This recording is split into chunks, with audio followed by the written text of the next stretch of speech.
The early Commonwealth had several interesting units that would later be the subject of legends and traditions. This series will take an in-depth look at some of the more famous units of the Minutemen military. In this episode, we will focus on the Commonwealth Navy, the 8th Air Lance, and the 1st Sappers detachment. We will expand upon their histories, commanders, and battles in which they were involved. As early as the Gunner War, Minutemen commanders recognized the need for transporting troops to the battlefield as quickly as possible. Before they had vertibirds or trains, the Minutemen used pre-war boats to quickly carry the army up and down the coast. Using this tactic, the Minutemen overwhelmed the gunner base at Hub City. A fleet of fishing trawlers, tugs, and motorboats went north from the Castle and landed at Salem. Early on the 5th of September, they surprised and destroyed the Hub City garrison. They would then go on to clear all gunner forces in the northeastern part of the Commonwealth. After the Gunner War, Congress authorized the creation of the 7th Transport Detachment as a support unit for the Minutemen. The 7th was tasked with all sea-based transportation. Commander Jeremiah O'Brien was put in charge of the unit. O'Brien's family had been sailing the East Coast for generations, and he was an extremely accomplished sailor. He had used his tugboat, the Priscilla, to haul cargo up and down the East Coast for years. However, when he heard that the Commonwealth was being established, he rushed to Boston to offer his services to the young nation. Using his contacts, he was able to recruit a large number of boats and crews to join the 7th. The first major deployment for the 7th was during the Far Harbor intervention. Several ships were used to transport the bulk of the Minutemen forces to the island. There they would face off against the Children of Atom, the Trapper clans, and the Gunners. During the operation, the 7th had to organize ships into convoys to fend off attacks from Trapper pirate ships. They then participated in the Southwest Harbor Raid. A force of Marines, scouts, and sailors trapped and destroyed most of the Trapper pirate fleet. Due to the gallantry shown by the sailors of the 7th, Congress decided to establish the Commonwealth Navy as a separate military branch. The coastal city of Salem would become the home port of the Navy. At the start of Operation Shining Star, the Navy transported troops and landed them just outside of Portsmouth, New Hampshire.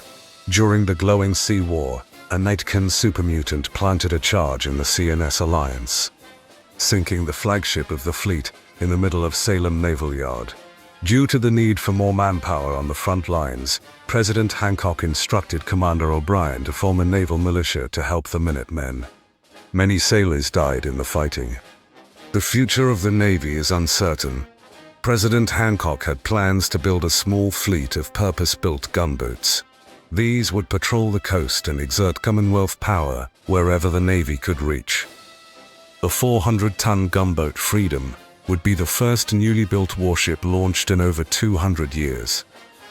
However, with the president's sudden resignation, and with Congress now controlled by more budget-minded members, nobody knows if this fleet will ever be constructed. The most contentious part of the Brotherhood-Commonwealth alliance was the transfer of technology from the Brotherhood to the Commonwealth. Strictly speaking, sharing technology was not allowed by the tenets of Brotherhood dogma. The Brotherhood believed that technology caused the downfall of humanity. Therefore, it was their duty to collect and hoard technology, till such time that humanity proved itself worthy of using it. Besides power armor, robots, and nuclear energy, vertibirds were some of the highest technology items commonly available in the wasteland. 7 vertibird wrecks existed throughout the Boston area. Although none were flight-worthy, they were not beyond repair. In late 2288, salvage crews gathered together the remains of these wrecks. The Commonwealth sent the Brotherhood a request to help restore these airframes and to teach them how to fly. The Brotherhood immediately denied these requests. They believed that the Commonwealth was not responsible enough to handle aircraft. What's more, vertibirds could give the Commonwealth the ability to extend their reach to lands beyond their borders. For those reasons, the senior leadership of the Brotherhood was not disposed to assist the Commonwealth to acquire air power. Negotiations over the vertibird wrecks took several months and stretched into mid-2289. Finally, a deal was struck.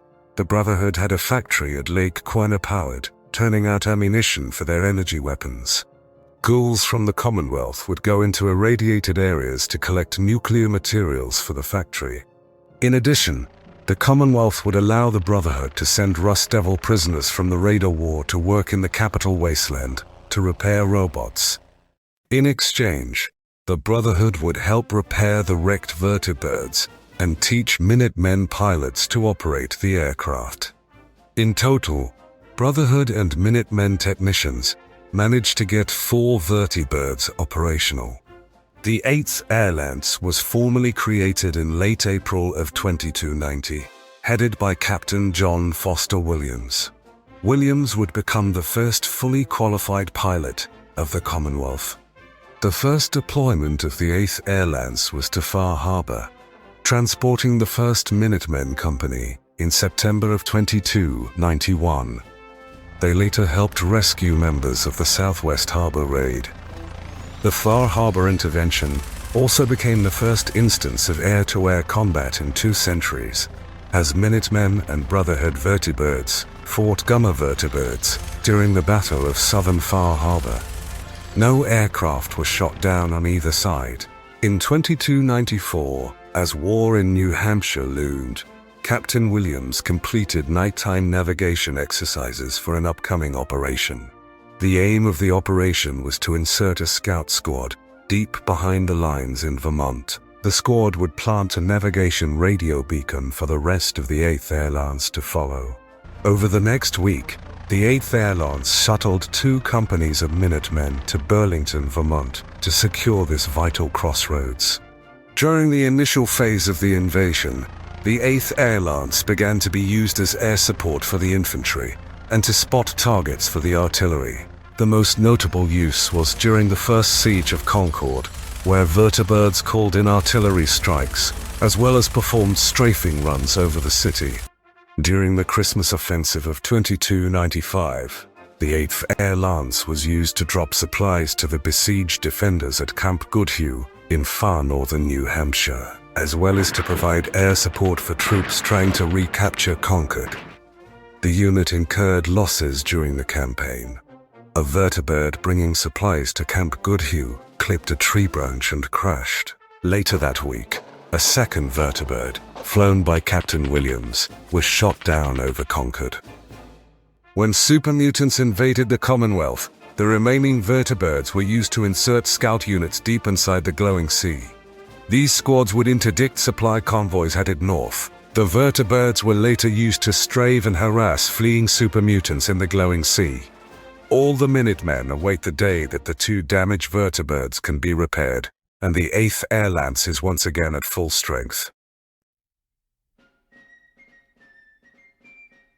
Organized during the Gunner War, the 1st Sapper detachment was a support unit charged with building fortifications, digging trenches, clearing minefields, and performing other engineering duties. John Hancock approached a newly arrived immigrant. Moses Little had been a construction foreman at the pit and had experience restoring the old bridges over the Allegheny River. Little began by hiring several other newly arrived immigrants from the pit. Their first task was to dig siege trenches around Vault 95 near the end of the Gunner War. The unit was next deployed to dig the artillery pits for the siege of Lexington during the Raider War. Between wars, the Sappers coordinated with the Civilian Reconstruction Corps to clear roads and rebuild bridges around the Commonwealth. They restored the walls of the castle, cleared away rubble at Logan Joint Forces Air Base, and expanded the dockyards at the Salem Naval Yard. During the Far Harbor conflict, the detachment was deployed to the island to build the docks and warehouses at Port Parker. The new facilities were completed in record time. This allowed the Commonwealth to land troops and supplies much faster than at the civilian docks in Far Harbor Town. The unit then proceeded to dig trenches and earthworks around Acadia to fend off gunner attacks on the mountain. During the Great Northern War, the first sappers built redoubts around Camp Goodhue in northern New Hampshire.